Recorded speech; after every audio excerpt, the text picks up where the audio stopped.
ನಮಸ್ಕಾರ, ನೀವು ನೋಡ್ತಾ ಇದ್ದೀರಾ ಶ್ರೀ ಕರ್ನಾಟಕ. ನಾನು ಕಿರಣ್ ಬಳ್ಳಾರಿ ಶಿಗ್ಗಾಂವ್ ಉಪಚುನಾವಣೆ ಪೈಕಿ ಇವತ್ತೊಂದು ಹೊಸ ಅಪ್ಡೇಟ್ ಬಂದಿರತಕ್ಕಂಥದ್ದು ಏನಂತಂದರೆ, ಈಗಾಗಲೇ ಟಿಕೆಟ್ಗಾಗಿ ಸಾಕಷ್ಟು ಕಸರತ್ತು ನಡೆಸಿದ್ದಾರೆ BJP ಮತ್ತು ಕಾಂಗ್ರೆಸ್ನಲ್ಲಿ. ಈ ಪೈಕಿ ಕಾಂಗ್ರೆಸ್ನಲ್ಲಿ ಹೊಸ ಹೆಸರು ಅಂತ ಕೇಳಿ ಬರ್ತಾ ಇದೆ. ಹೊಸ ಹೆಸರು ಅಂತೇನೆಲ್ಲ ಹಳೆಯ ಹೆಸರೇ, ಆದರೆ ಇವರು ಕೂಡ ಇಲ್ಲಿ ಆಕಾಂಕ್ಷಿ. ಈಗಾಗಲೇ ಅವರಿಗೆ ಟಿಕೆಟನ್ನು ಕೊಡೋ ಬಗ್ಗೆ ಮಾತುಕತೆಯು ನಡೆದಿದೆ. ಜೊತೆಗೆ ಅಲ್ಲಿ ಪ್ರಚಾರ ಕೈಗೊಳ್ಳಿ ಅನ್ನೋ ಒಂದು ಮಾತನ್ನು ಕೂಡ ಹೇಳಿದ್ದಾರೆ. ಹಾಗಾದರೆ ಯಾರು ಹೊಸ ಆಕಾಂಕ್ಷಿ? ಇಷ್ಟೆಲ್ಲ ಮುಸ್ಲಿಂ ಸಮುದಾಯದ ಆಗಿರ್ಬೋದು ಅಥವಾ ಸೋಮಣ್ಣ ಬೇವಿನ ಮರದಾಗಿರ್ಬೋದು, ಕಾಂಗ್ರೆಸ್ ಪಕ್ಷದ ಜಿಲ್ಲಾಧ್ಯಕ್ಷ ಆಗಿರ್ಬೋದು, ಇಷ್ಟೆಲ್ಲ ಒಂದು ಪೈಪೋಟಿ, ಇವರೆಲ್ಲ ಟಿಕೆಟ್ಗೆ ಪೈಪೋಟಿ ಹಿಡಿದಿದ್ರು ಕೂಡ ಈ ಪೈಕಿ ಇನ್ನೂ ಒಂದು ಹೆಸರು ಕೇಳಿ ಬರ್ತಾ ಇದೆ. ಹಾಗಾದ್ರೆ ಯಾರು ಅವರು ಅನ್ನೋದನ್ನ ಈ ಒಂದು ಸ್ಟೋರಿಯಲ್ಲಿ ನಾನು ತೋರಿಸ್ತಾ ಹೋಗ್ತೇನೆ.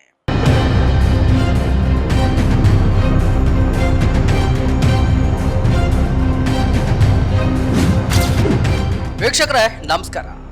ಲೋಕಸಭೆಯ ಚುನಾವಣೆಯ ಸೌಂಡ್ ಕಡಿಮೆ ಆಗ್ತಿದ್ದಂತೆ ಮತ್ತೆ ಜಿಲ್ಲೆಯಲ್ಲಿ ಚುನಾವಣೆಯ ಚಟುವಟಿಕೆಗಳು ಚುರುಕುಗೊಂಡಿವೆ. ಅದ್ಯಾಕೆ ಅಂತ ಈಗಾಗಲೇ ನಿಮಗೆಲ್ಲ ತಿಳಿದಿರಬಹುದು.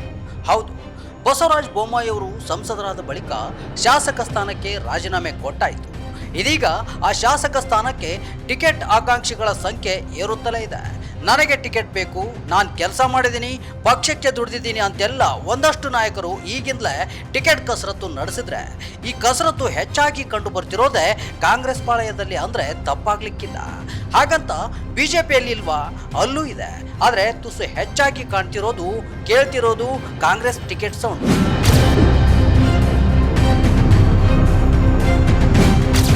ಈಗಾಗಲೇ ಒಂದು ಹಂತಕ್ಕೆ ಶಿಗ್ಗಾಂವ್ ಕ್ಷೇತ್ರ BJPಯ ಭದ್ರಕೋಟೆ ಎನ್ನುವ ಮಟ್ಟಿಗೆ ಇಲ್ಲಿ ಬಸವರಾಜ ಬೊಮ್ಮಾಯಿ ಗೆಲುವನ್ನು ಸಾಧಿಸುತ್ತಾ ಬಂದಿದ್ದಾರೆ.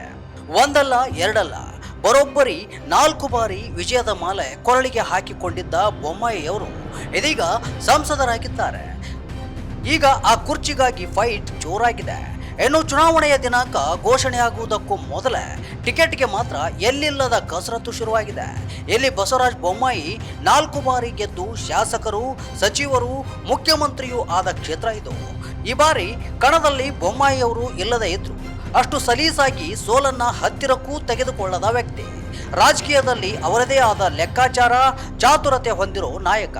ಇದಿಷ್ಟು ಒಂದ್ ಕಡೆ ಆದ್ರೆ, ಎಲ್ಲೋ ಒಂದ್ ಕಡೆ ಸಮಾಧಾನ ಎಂಬಂತೆ ಈ ಬಾರಿ ಗೆದ್ದೇ ಗೆಲ್ಲುವೆ ಎನ್ನುವ ಆತ್ಮವಿಶ್ವಾಸ ಕಾಂಗ್ರೆಸ್ ನಾಯಕರಲ್ಲಿದೆ. ಅದಕ್ಕೆ ಕಾರಣ ರಾಜ್ಯದಲ್ಲಿ ಸರ್ಕಾರ ಕಾಂಗ್ರೆಸ್ ಪಕ್ಷದ್ದೇ.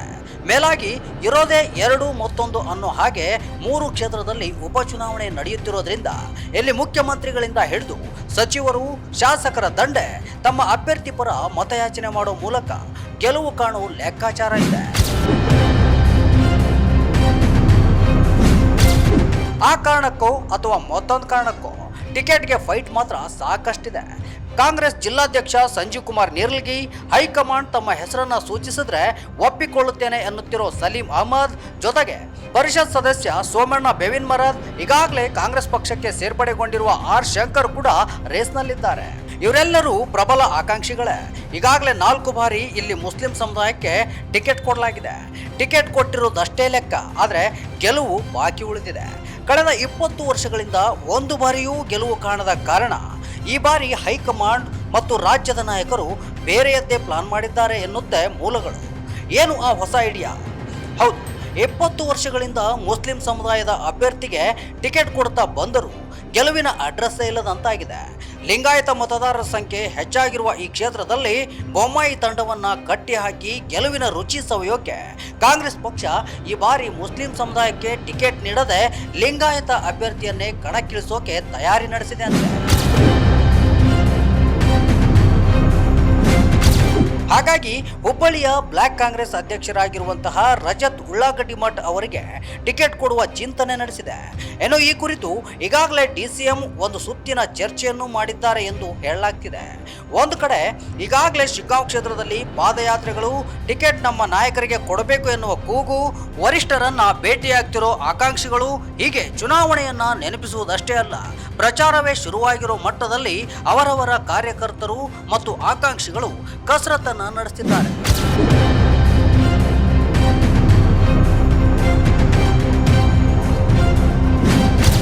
ಕಳೆದ ಕಳೆದ ಲೋಕಸಭಾ ಚುನಾವಣೆಯಲ್ಲಿ ತುಸು ಹೆಚ್ಚಾಗಿಯೇ ಮತಗಳು ಕಾಂಗ್ರೆಸ್ ತೆಕ್ಕಿಗೆ ಬಂದಿವೆ. ಇದರ ಕ್ರೆಡಿಟ್ ನಂದೇ ಎನ್ನುವವರು, ಜೊತೆಗೆ ನಾನು ಕೆಲಸ ಮಾಡಿದ್ದೇನೆ, ಸಂಘಟನೆ ಮಾಡಿದ್ದೇನೆ ಎನ್ನುವರು, ನನ್ನಿಂದ ಮತದಾರರನ್ನ ಸೆಳೆಯುವ ಕೆಲಸ ಅಥವಾ ನಮ್ಮ ಸರ್ಕಾರದ ಯೋಜನೆಗಳನ್ನು ಜನರಿಗೆ ಮನವರಿಕೆ ಮಾಡುವಲ್ಲಿ ನನ್ನ ಪಾಲು ಹೆಚ್ಚಿದೆ ಅಂತಲೋ ನಾನಾ ಕಾರಣಗಳನ್ನು ತಮ್ಮ ನಾಯಕರ ಮುಂದೆ ಇಟ್ಟು ಟಿಕೆಟ್ ಕೇಳೋ ಪಡೆ ಮತ್ತೊಂದು ಕಡೆ ಇದೆ. ಇತ್ತ ಬಿಜೆಪಿ ಕೂಡ ತೆರವಾಗಿರೋ ಬಸವರಾಜ ಬೊಮ್ಮಾಯಿ ಅವರ ಸ್ಥಾನಕ್ಕೆ ಮತ್ತೆ ಲಿಂಗಾಯತ ಅಭ್ಯರ್ಥಿಯನ್ನೇ ಕಣಕ್ಕಿಳಿಸಲಿದೆ ಎಂಬೆಲ್ಲ ಮಾತುಗಳು ಇದೆ. ಆ ಪೈಕಿ ಈಗಾಗಲೇ ಬೊಮ್ಮಾಯಿ ಅವರು ಸಂಸದರಾಗ್ತಿದ್ದಂತೆ ತಮ್ಮ ಪುತ್ರನನ್ನ ರಾಜಕೀಯಕ್ಕೆ ತರುತ್ತಾರೆ ಎನ್ನುವ ಮಾತುಗಳು ಕ್ಷೇತ್ರದಲ್ಲಿ ಹರಿದಾಡ್ತಿವೆ.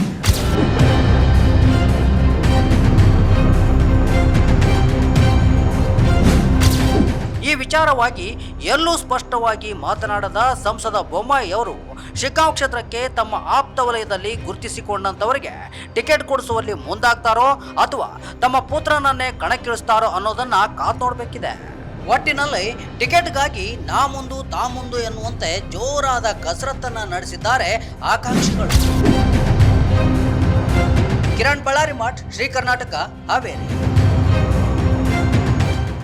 ವೀಕ್ಷಕರೇ, ನೋಡಿದ್ರಲ್ಲ, ಎಲ್ಲ ಒಂದು ಕಡೆ ರಜತ್ ಉಳ್ಳಾಗಡ್ಡಿ ಮಠ್ ಅವರು ಕೂಡ ಇಲ್ಲಿ ಈಗಾಗಲೇ ಅವರೇ ಟಿಕೆಟ್ಗೆ ಅರ್ಹರು ಅಥವಾ ಟಿಕೆಟ್ ಅವರಿಗೆ ಕೊಡ್ತಾರೆ ಅನ್ನೋ ಮಟ್ಟದಲ್ಲಿ ಸಾಕಷ್ಟು ಚರ್ಚೆಗಳು ನಡೀತಾ ಇದೆ. ಈ ಪೈಕಿ ಒಂದು ಏನು ಹಠ ಬಿಡದಂತೆ, ಛಲ ಬಿಡದಂತೆ ನನಗೂ ಟಿಕೆಟ್ ಬೇಕೇ ಬೇಕು ಅನ್ನೋ ಮಟ್ಟದಲ್ಲಿ ಕಾಂಗ್ರೆಸ್ನ ಯಾಸಿರ್ ಖಾನ್ ಪಠಾಣ್ ಆಗಿರ್ಬೋದು, ಅಜ್ಜಂಪೀರ್ ಖಾದ್ರಿ ಆಗಿರ್ಬೋದು, ಸೋಮಣ್ಣ ಬೈವಿನ್ ಮರದ ಆಗಿರ್ಬೋದು, ಇನ್ನು ಜಿಲ್ಲಾಧ್ಯಕ್ಷರಾಗಿರ್ತಕ್ಕಂಥ ಸಂಜೀವ್ ಕುಮಾರ್ ನಿಲ್ಗೆ ಆಗಿರ್ಬೋದು, ಇವರೆಲ್ಲರೂ ಕೂಡ ಒಂದು ಹಂತದಲ್ಲಿ ಅವರದೇ ತಮ್ಮದೇ ಆದ ಒಂದು ಲೆಕ್ಕದಲ್ಲಿ ಅಥವಾ ತಮ್ಮದೇ ಒಂದು ನಾಯಕರ ಮುಂದೆ ತಮ್ಮ ಕೆಲಸಗಳನ್ನು ಮುಂದಿಟ್ಟು ಅವರು ಕೂಡ ಟಿಕೆಟ್ ಆಕಾಂಕ್ಷಿ ಅನ್ನೋ ಮಟ್ಟದಲ್ಲಿ ಟಿಕೆಟನ್ನು ಕೇಳ್ತಿದ್ದಾರೆ. ಈ ಪೈಕಿ ಬಹಿರಂಗವಾಗಿ ಘೋಷಣೆ ಮಾಡೋದು ಅಥವಾ ಇವರೇ ಅಭ್ಯರ್ಥಿ ಅಂತ ಬಹಿರಂಗವಾಗಿ ಯಾವಾಗ ಪಕ್ಷ ಸೂಚಿಸುತ್ತೋ, ಯಾರನ್ನ ಸೂಚಿಸುತ್ತೋ ಅನ್ನೋದನ್ನ ಮುಂದಿನ ದಿನಗಳಲ್ಲಿ ಕಾದು ನೋಡಬೇಕಾಗಿದೆ.